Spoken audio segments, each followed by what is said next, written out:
Voltamos, tranquilo? Vamos continuar então. Nós estamos em relações ecológicas, que a gente viu no vídeo passado. Eu apaguei essa primeira parte, que são as relações ecológicas intraespecíficas, e coloquei aqui.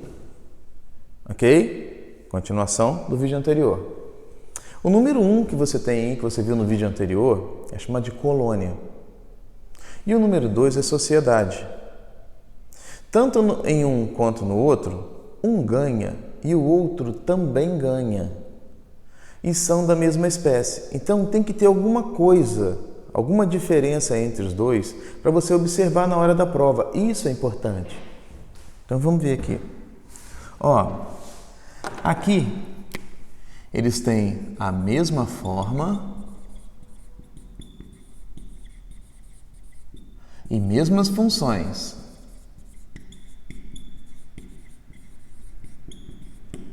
Ok? Colônia de bactérias. Uma bactéria fica grudadinha na outra. Todo mundo tem a mesma forma. E todo mundo faz tudo que a outra faz. Se uma captura alimento, eu também capturo alimento. Se uma faz síntese proteica, eu também faz síntese proteica. Todo mundo faz a mesma coisa.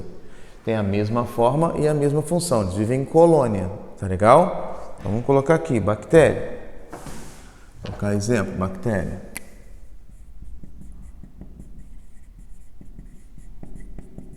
Pronto. Ok? Na sociedade, cada um tem uma forma e uma função específica. Para quê? Para que todo mundo vá para frente. Isso acontece com as abelhas, isso acontece com as formigas. Eles vivem numa sociedade. Cada um tem a sua função. A abelha guerreira, ela não vai botar o ovo. Ela não vai limpar a colmeia. Ela vai proteger a colmeia, porque essa é a função dela. Uma abelha que é caçadora de pólen, ela só vai fazer isso. Ela vai caçar pólen. Conseguiu o pólen, volta e avisa para todo mundo na colmeia: olha, tem pólen assim, assim, assado em tal lugar. Aí vai todo mundo para lá. Formiga, a mesma coisa. Vocês assistiram Vida de Inseto? Tem um grupo de formigas que só transporta as sementinhas. Tem um outro grupo de formigas que só organizam filas. Legal? Tem um outro grupo que só cuida dos filhotes. Então, cada um tem uma função específica. Tá legal? Fechado? Então, vamos colocar aqui, ó. Formas e funções. Funções. Formas e funções diferentes. Ou distintas, né? Tanto faz. Vamos colocar aqui, ó. Exemplo. Abelhas. Formigas. Teoricamente, vivemos em sociedade. Cada um faz a sua parte e todo mundo vai para frente. Né? Claro que não. Mas a gente diz que é sociedade, uma boa. Na verdade, uma grande competição, mas deixa para lá. Então, essas bactérias formam colônias, mesma forma, mesmas funções. E na sociedade, cada um tem uma forma e uma função diferente. No caso, voltando aí para as abelhas, a sociedade das abelhas tem a rainha, que é a rainha porque recebeu geleia real. Tem as operárias, que não receberam geleia real, elas receberam mel. Dentro das operárias tem subclasses, eles chamam de castas. Tem as castas e tem as subcastas. Tem aquela que cuida da rainha, tem aquela que cuida dos filhotes, tem aquela que mantém a limpeza da colmeia, porque uma colmeia ela é muito quente, muito úmida, isso pode aumentar muito o número de bactérias e fungos ali dentro. Então elas têm que produzir uma determinada substância para passar ali e matar essas bactérias e esses fungos, que é o própolis, né? Ele vai fazer isso. O zangão, a única função dele é fertilizar a rainha. Se a rainha já tiver com a quantidade de ovos necessárias, o zangão passa a não ter função. Geralmente quem cria abelhas, né, o apicultor, ele não gosta muito do zangão porque o zangão não tem muita função ali. Além de não fazer nada, come mel. Então dependendo do tempo, não é legal ter o zangão, não. Mas abelhas são muito importantes na polinização da agricultura. As abelhas estão sumindo. A diminuição das abelhas no planeta já é preocupante. Não aparece abelha morta, não aparece deslocamento de abelhas. Descobriram pouco tempo atrás, uns 5, 6 anos, que um subproduto de um agrotóxico estava inibindo o desenvolvimento dos óvulos das fêmeas. Então as rainhas não estavam botando os ovos, tá bom? Depois a gente vê isso aí. Bom, então eu tenho aqui todo mundo ganha, ok? Número 1 e número 2, que a gente viu lá no vídeo passado. Colônias e sociedade. Legal? Então na primeira sequência eu apaguei o número 1 e o número 2 e coloquei o que significava. Agora eu apaguei todos esses aqui, 3, 4, 5, 6, 7, 8, que são relações harmônicas, e coloquei aqui. Então vamos falar um por um deles, tá bom?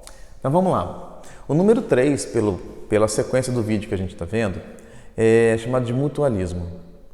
E o número 4 eu coloquei com o nome de protocooperação. Diferença entre os dois, porque se você lembra do vídeo passado, mutualismo, um ganha e o outro também ganha. E na protocooperação, um ganha e o outro também ganha.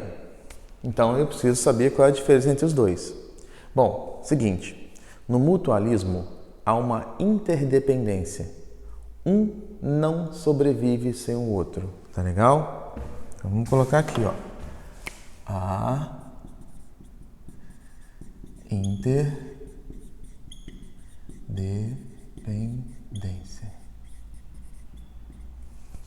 Essa interdependência faz com que a separação dos dois, os dois não consigam sobreviver. Essas informações vêm no enunciado da questão. Se ele disser que um não consegue sobreviver sem o outro, é um mutualismo. Então vamos lá. Vamos lá para o boi. O boi é um ruminante, ele é herbívoro e ele gosta de comer capim, porque ele é herbívoro, ok? O vegetal, ele é pobre em proteínas, mas ele é rico em carboidratos. O principal carboidrato dele é a celulose. Só que para digerir a celulose, tem que ter uma enzima chamada celulase, ok? Problemas. O boi não tem celulase. Então ele depende de bactérias que ficam no seu rumen para digerir isso daí. Tá legal? Então o boi ganha com essa bactéria a digestão da celulose. E a bactéria? Ela ganha também alimento e proteção. Se essa bactéria sair do boi, a bactéria não vai sobreviver muito tempo. E nem o boi também vai sobreviver muito tempo. Tá legal? Então os dois morrem.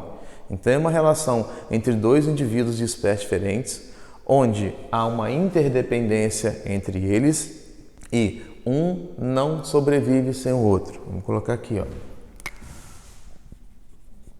Um não sobrevive sem o outro. Ok? Fechamos? Tranquilo? Beleza. O número 4 que você tem é a protocooperação. Na protocooperação, bem parecido com o mutualismo, mas um sobrevive sem o outro. Ou seja, não há interdependência. Você vai ter que observar isso aí no gráfico, ele vai te dar um gráfico inicial, vai te dar um gráfico final. O que acontece?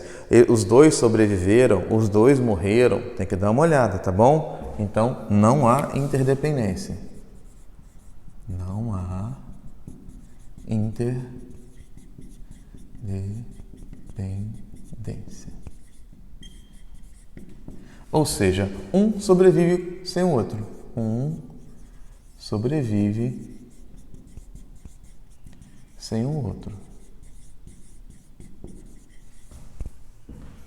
O ermitão é um... O que ele é mesmo? Ele é um crustáceo que não tem um exoesqueleto muito desenvolvido, então ele vive dentro de conchas. Ele não produz a concha, ele acha uma concha vazia e entra. Legal. E então ele vai se deslocando. Polvo, molusco, adora comer ermitão. Então, o que o ermitão faz para se proteger? Ele procura uma anêmona do mar, que é um selenterado, pega essa anêmona do mar e coloca em cima da sua concha e oferece para a anêmona do mar deslocamento. Oferecendo deslocamento, ele vai conseguir mais alimentos. E, por sua vez, os selenterados, são aqueles que queimam, oferece proteção para o ermitão ou paguro. Então, quando o polvo vem por cima para pegar, esses tentáculos da anêmona do mar queimam os tentáculos do polvo e o polvo sai. Então, é uma relação onde os dois ganham. Mas se você deixar ele separado, não tem problema. Quando você assiste Procurando Nemo, lembra que o Nemo, Marlin e a Coral, mãe do Nemo, eles moravam numa anêmona do mar. Os dois se beneficiam, porque ele tem proteção e ele tem alimento. E a anêmona do mar, ela ganha limpeza, porque a anêmona do mar é piscívora, se alimenta de peixe. Então, quando ela joga fora aqueles restos de peixe, o peixe palhaço vai lá e come tudo, deixa ela sempre limpinha. Quanto mais o peixe palhaço se esfrega nos tentáculos, mais um muco ele vai produzindo na sua pele, nas suas escamas. Esse muco é um muco isolante, então ele consegue ficar ali numa boa. É uma afinidade química que foi sendo descoberta entre eles mesmos, tá legal? Mas é uma interdependência, é uma protocooperação. Porque quando o Nemo foi sequestrado e foi lá para morar num aquário, o Nemo não morreu nem a anêmona do mar, tá ok? Fechado? Beleza.